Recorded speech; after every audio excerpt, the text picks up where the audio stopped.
નમસ્કાર, હું છું કરણ શાહ અને સાંજ સમાચારના ડિજિટલ પ્લેટફોર્મ પર આજે આપણે વાત કરીશું અમદાવાદ એર ઇન્ડિયા વિમાન દુર્ઘટના વિશે.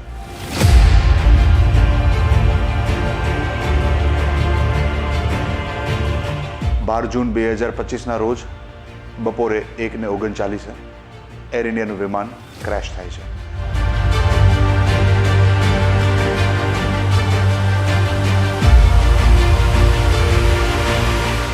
ભારતીય એવિએશન ઇન્ડસ્ટ્રીમાં સૌથી ભયાનક વિમાન દુર્ઘટનામાંથી એક આ ગણવામાં આવી રહ્યું છે.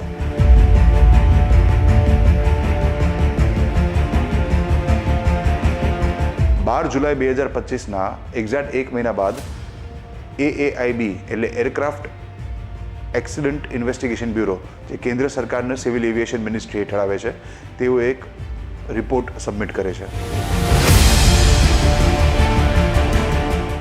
આ રિપોર્ટમાં તેઓ દર્શાવે છે કે ફ્લાઇટમાં શું થયું હતું, કઈ રીતે એક આખું ક્રેશ થયું અને તે પહેલાં અને પછી કઈ રીતે બધું એવિડન્સીસ એકત્રિત કરવામાં આવે છે.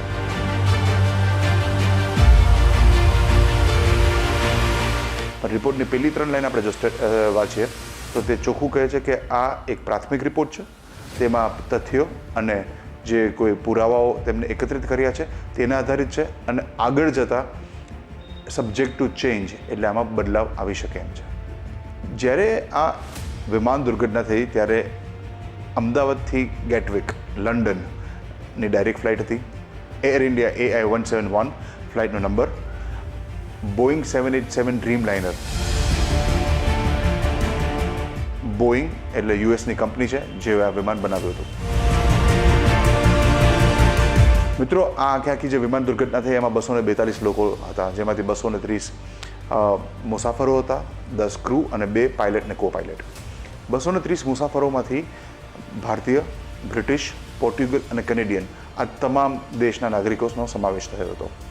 તેથી આ તમામ દેશને જાણ કરવામાં આવી હતી કે આ દુર્ઘટનામાં આપના પણ મુસાફરો છે, આપની પણ કોઈ એજન્સીને ઇન્વોલ્વ કરવી હોય તો તમે મોકલી શકો છો.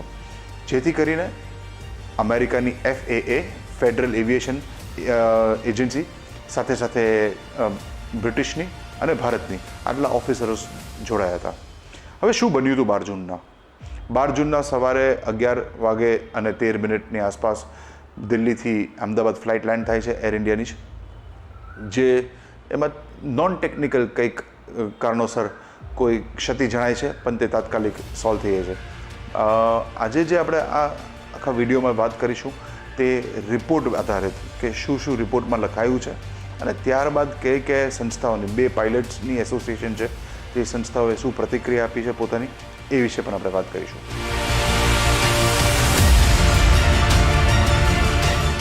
ફ્લાઇટમાં 2 એના જે મેઇન ઓફિસર્સ જે કહેવાય છે, 56 વર્ષના સુમિત સબરવાલ અને 32 વર્ષના ક્લાઇવ કુંદર, જે બંને પાયલટ અને કો પાયલટ હતા. સુમિત સબરવાલ અને ક્લાઇવ કુંદર મુંબઈમાં રહે છે, એટલે તેઓ આગલે દિવસે જ અમદાવાદ પહોંચી ગયા હતા. રિપોર્ટ આધારિત 24 કલાક પહેલાં પણ કોઈ તેઓએ ઉડાન ભરી ન હતી અને તેઓ ફિટ હતા. તેમનો જ્યારે 12 વાગે એક બ્રેથ એનાલાઇઝર ટેસ્ટ કરવામાં આવે છે કે કોઈ બ્રેથ એનાલાઇઝર ટેસ્ટ ત્યારે કરવામાં આવે છે કે તે ફિટ છે કે નહીં, તો તે પણ એકદમ રિપોર્ટ પોઝિટિવ હતો. 12:30 વાગે અમદાવાદ એરપોર્ટના CCTV ફૂટેજ ઉપર દેખાય છે કે ક્રૂ એટલે પાયલટ્સ અને કેબિન ક્રૂ તેઓ આવે છે અને તેઓ બોર્ડ કરે છે. સુમિત સબરવાલની જો વાત કરીએ તો ટોટલ 15,000 કલાકોનો ફ્લાઇંગ એક્સપિરિયન્સ છે, જેમાંથી તેઓએ બોઈંગ વિમાનની વાત કરીએ તો બોઈંગ વિમાન તેઓએ 8,596 કલાક તેમનો અનુભવ છે. ક્લાઇવ કુંદરની વાત કરીએ તો તેમનો 3,403 કલાકોનો અનુભવ છે અને એમાંથી બોઈંગ માટે 1,128 કલાકનો અનુભવ હતો. તો બંને પાયલટ ફિટ હતા અને એ લોકોએ બરાબરનો આરામ પણ આ ઉડાન પહેલાં લીધો હતો. બપોરે 1:13 એરક્રાફ્ટ તેને સ્ટાર્ટઅપ અને પુશબેક માટે ATC એટલે એર ટ્રાફિક કંટ્રોલ સાથે તેઓ ટચમાં આવે છે, તેઓ વાતચીત કરે છે. ત્યારથી તેને રનવે 23 માટેની એક સૂચના આપવામાં આવે છે. બપોરે 1:25 એરક્રાફ્ટે ક્લિયરન્સની માંગ કરી અને ATCએ તેને મંજૂરી આપી દીધી હતી. બપોરે 1:37 ટેક ઓફ માટેની મંજૂરી અપાઈ હતી. ઓલ ક્લિયર એવી એક સૂચના આપવામાં આવી હતી. 1:38 એર ઇન્ડિયાનું વિમાન AI-171 ટેક ઓફ થાય છે. ટેક ઓફ થયા બાદ તેને તરત જ જે 153 નોટ્સની જે સ્પીડ મળે છે તે પણ મળી જાય છે. એરક્રાફ્ટ જે ટેક ઓફ થાય છે તેની પહેલાં પણ જે ફ્લાઇંગ કન્ડિશન્સ હતા તે બહુ ઓકે હતા. વિન્ડ સ્પીડ કયો, વિઝિબિલિટી કયો અને ટેમ્પરેચર બધું નોર્મલ હતું. અને જ્યારે ફ્યુલની વાત કરવામાં આવે તો 54,200 કિલોનું તેનામાં ફ્યુલ હતું. બપોરે 1:38 કલાકે આ ફ્લાઇટ ટેક ઓફ કરે છે. ટેક ઓફ કર્યાના થોડાક જ સેકન્ડમાં જ્યારે એરક્રાફ્ટે તેની પેરીફેરી પણ નહોતી છોડી અને ત્યારે જે પાછું નીચે આવવાનું શરૂ કરે છે. એનું કારણ એ કે એન્જિન 1 અને એન્જિન 2 બેનું જે cut off fuel supply switch છે તે રનમાંથી અચાનક કટ ઓફમાં જતું રહે છે. એક જ સેકન્ડના અંતરમાં બંનેનું કટ ઓફમાં જતું રહે છે. પાયલટની એરર છે કે ટેકનિકલ ક્ષતિ છે તે જાણવા મળતું નથી. ખાસ વાત એ છે કે EAVR એન્હાન્સ એરબોર્ન ફ્લાઇટ રેકોર્ડર્સ તે જે પ્રાપ્ત થયું છે તેમાં એક વસ્તુ એવી સાંભળવામાં આવે છે કે એક પાયલટ બીજા પાયલટને એમ કહે છે કે આ એન્જિનની સ્વિચ કેમ કટ ઓફ કરી, તો બીજાએ કીધું મેં નથી કરી. હવે કયા પાયલટે કોની સાથે વાત કરી એ પણ રિપોર્ટમાં દર્શાવવામાં નથી આવ્યું. શું ફક્ત આટલી જ વાત થઈ હતી કે અન્ય કઈ બાબત હતી તે પણ ખબર નથી. તે પણ આ રિપોર્ટમાં દર્શાવવામાં આવી વાત નથી. 1:38 કલાકે મેડે મેડે મેડે એવું એક કોલ જાય છે. આવો કોલ જ્યારે પાયલટ કરે છે ATCને, એર ટ્રાફિક કંટ્રોલ ઓફિસરને, ત્યારે તે ખૂબ જ ગંભીર ગણાય છે, જીવનું જોખમ ગણાય છે અને હવે અમને તમારી મદદની જરૂર છે એવો એક સંદેશ જાય છે. મેડે મેડે મેડે તે વિશ્વવ્યાપી તમામ દેશ, તમામ એરપોર્ટ ઉપર જ્યારે આ મેસેજ આવે છે તમામ ભાષામાં ખાલી એક જ વસ્તુ મેડે ખાલી બોલે એટલે તે એક ગંભીર મેસેજ મોકલવામાં આવે છે. 1:39 કલાકે જ્યારે એના એર ટ્રાફિક કંટ્રોલ ઓફિસર કોઈ પાછી વાત કરે છે તો એને કોઈ રિસ્પોન્સ નથી મળતો. ખાલી એક જ દ્રશ્ય એની સામે એના ટાવરમાંથી દેખાય છે કે ફ્લાઇટ ક્રેશ લેન્ડ કરી છે અને તેને તરત જ ઇમરજન્સીનો એલર્ટ આપે છે. 1:44 તમામ ફાયર બ્રિગેડ્સથી લઈ તંત્ર કામગીરી હાથ ધરે છે અને તે સાઇટ ઉપર જાય છે.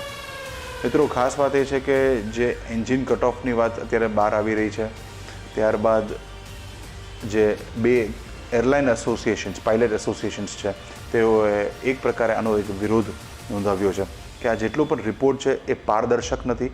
આમાં ક્યાંક ને ક્યાંક પાયલટની એક એરર તરીકે આને ગણાવવામાં આવે છે, જે પાયલટની એરર નથી તે એવું કહે છે. અને હજી સુધી બોઈંગ કે GE જનરલ ઇલેક્ટ્રિકમાંથી પણ કોઈ અત્યાર સુધી મેસેજ નથી આવ્યા. પણ એર ઇન્ડિયાના CEOએ કેમ્પબેલે આજે એક મેસેજ, એક ઈમેલ તેના સ્ટાફને લખ્યો છે કે આમાં કોઈ પણ પ્રકારે મિકેનિકલ એરર હતી નહીં અને તમામ લોકો શાંત રહે. આ જે પ્રાથમિક રિપોર્ટ છે તે એમાં એવું પણ દર્શાવવામાં આવ્યું છે કે BJ મેડિકલ કોલેજ કેમ્પસમાં જ્યારે સૌથી પહેલાં તેના એક વૃક્ષ સાથે ટકરાય છે ત્યારથી લઈ અને જ્યારે છેલ્લા એના બિલ્ડિંગ સુધી આ પહોંચે છે અને જ્યારે બ્લાસ્ટ થાય છે ત્યાં સુધીનો જે આખો એરિયા છે એ 1000 ફૂટ બાય 400 ફૂટનો છે. ખૂબ જ ગંભીર, દર્દનાક આ દુર્ઘટના બની હતી અને એક વ્યક્તિ સિવાય તમામના મૃત્યુ થયા હતા. અને જે વ્યક્તિ બ્રિટિશ નાગરિક છે રમેશ કુમાર વિશ્વાસ, તે બચી ગયા હતા. પરંતુ જેટલા મુસાફરો ઓનબોર્ડ હતા એ ઉપરાંત પણ 19 જેટલા જે ઓન ગ્રાઉન્ડમાં હતા, જે અમુક મેડિકલના વિદ્યાર્થીઓ હતા સહિતના જે લોકો હતા એના પણ દુઃખદ મૃત્યુ થયા. 260 લોકોના જીવ ગયા હતા.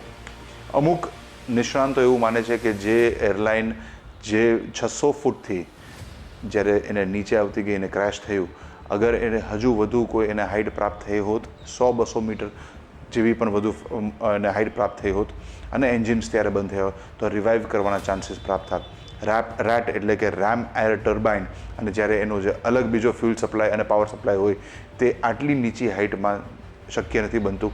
કારણ કે તમે જોશો કે ખૂબ જ એક ટૂંકા સમયમાં, ટૂંકા ગાળામાં જ્યારે તે ટેક ઓફ થાય છે ને એરપોર્ટની પેરીફેરી એની જે બાઉન્ડ્રી છે એ પણ હજી ક્રોસ નથી કરી, ત્યાં પાછી નીચે આવવાનું શરૂ કરે છે. એટલું પણ એને ઓલ્ટિટ્યૂડની હાઇટ પ્રાપ્ત નથી કરી હતી.